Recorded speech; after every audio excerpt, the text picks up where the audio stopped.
What is up, YouTube, and welcome back to the channel. On today's episode, we're going to be working on the DB2 again. The new radiator came in, so let's unbox it.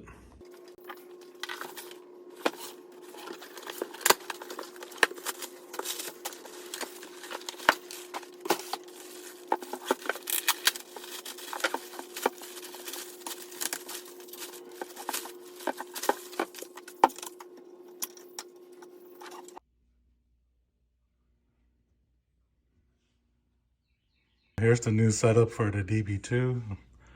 This is a radiator from EG Civic 92 to 95. I got this off of eBay. It was like $100, I think. Comes with a 12-inch fan. It's aluminum, of course. Comes with a fan shroud. There's the front of it.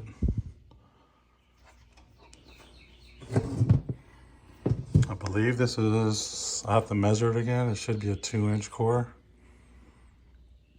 So just for test fitting purposes, I think I'm gonna order the same radiator for the K-swap Integra. It does fit in here. I have to order new brackets for the traction bar so we can mount the radiator up.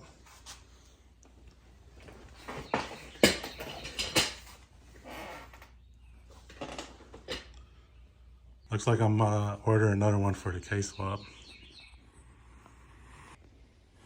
So back on the DB2, I do have a OEM radiator right here from a Civic. I'm gonna go ahead and pull the radiator out and we're gonna put that new aluminum radiator in here.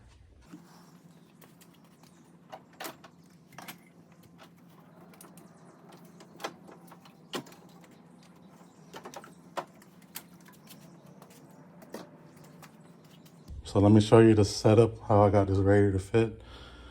I am using an innovative traction bar. And I also have the mounts, radiator mounts. These are K-tune radiator mounts. So that's how the radiator is gonna sit. Now if you had if you didn't have a traction bar, you're probably gonna have to modify these mounts, the stock mounts, and move them over. But this makes it a lot easier if you have a traction bar already installed.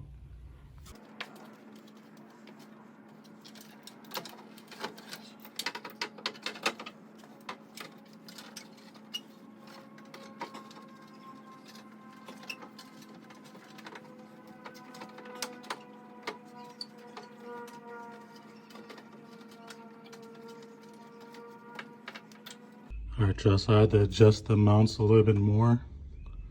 So I got them all tightened down. Now we can put the radiator in. Alright, y'all, so this is from the bottom. This is how I got the radiator mounted up.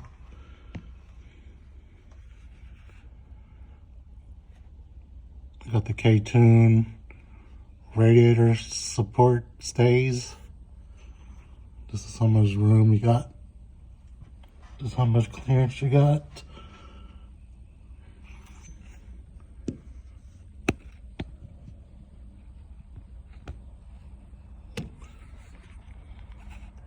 Now you don't have to change the radiator hoses or anything. They all line up and fit.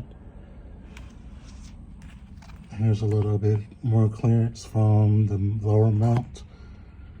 I put the little rubber piece back on, just in case if the radiator happened to go out of alignment and happen to hit the traction bar, that rubber piece is there to stop it, so it won't rub against anything.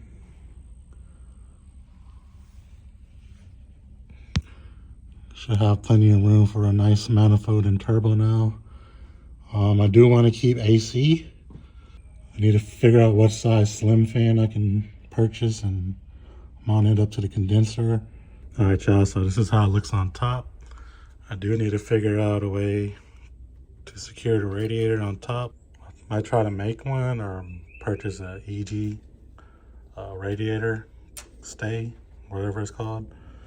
But the next thing we need to do is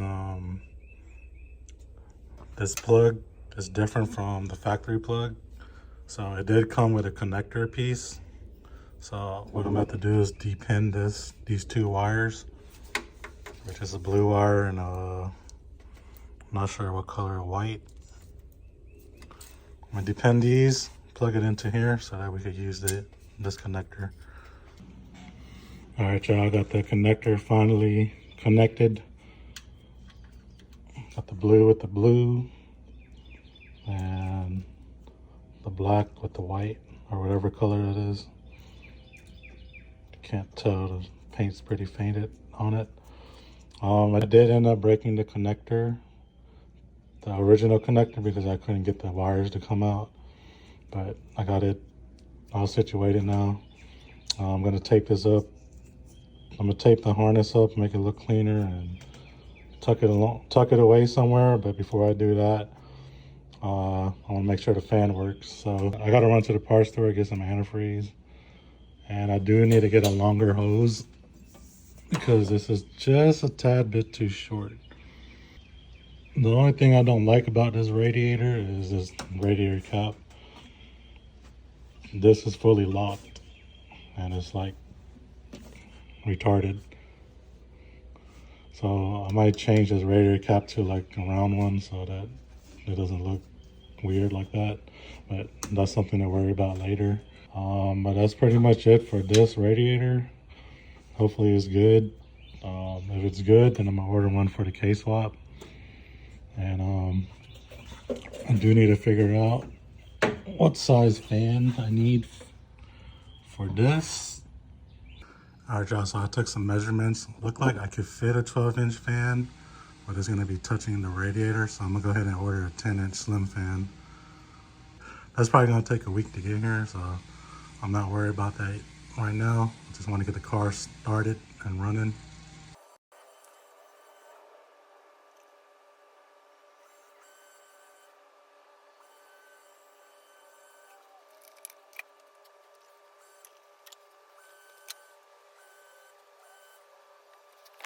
I also forgot to get a hose for the reservoir, so I'll do that later. I just need to get it running and bleed the system out.